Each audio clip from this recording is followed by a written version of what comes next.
केदारनाथ धाम में हर वर्ष लाखों की संख्या में श्रद्धालु आते हैं।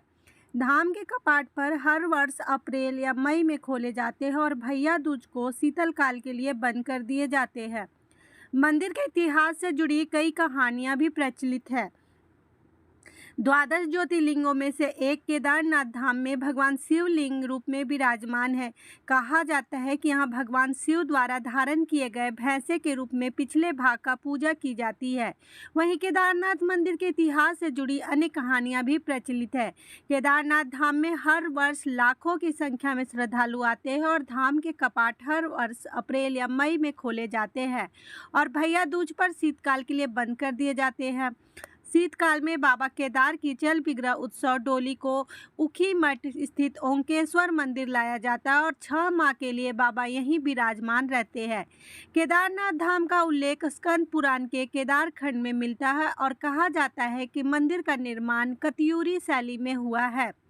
पांडवों के वंशज जन्मेजय ने यहाँ इस मंदिर की स्थापना की थी और बाद में आदि शंकराचार्य द्वारा इसका जीर्णोद्धार कराया गया था।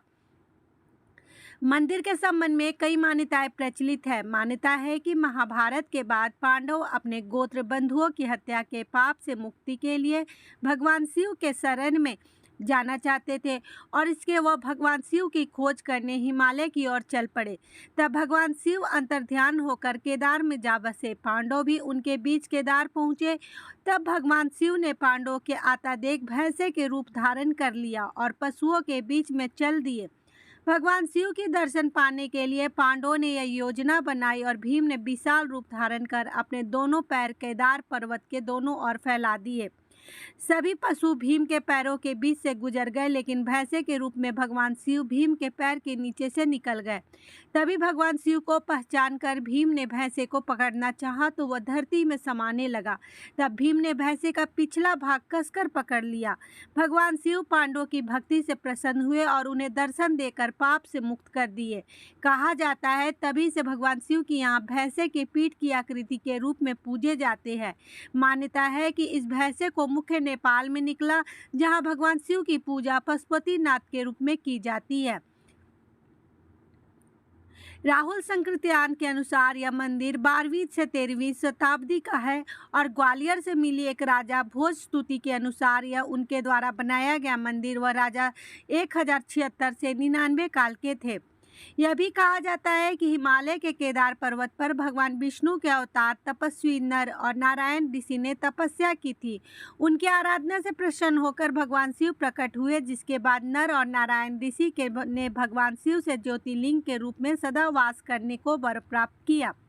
2013 में आपदा के दौरान केदारनाथ धाम में मंदिर को छोड़ बाकी पूरा परिसर क्षतिग्रस्त हो गया। इसके बाद भी अब तक धाम में पुनर्निर्माण का कार्य चल रहा है। वहीं केदारनाथ पुनर्निर्माण प्रधानमंत्री नरेंद्र मोदी के ड्रीम प्रोजेक्ट में भी शामिल है।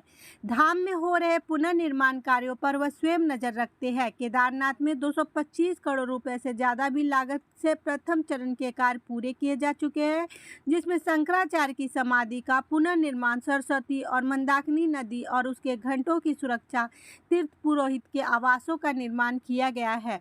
मंदाकिनी नदी पर 60 मीटर लंबे पुल के निर्माण के साथ ही आस्था पथ का निर्माण किया गया है और अब दूसरे चरण में 184 करोड़ रुपए का निर्माण कार्य चल रहा है।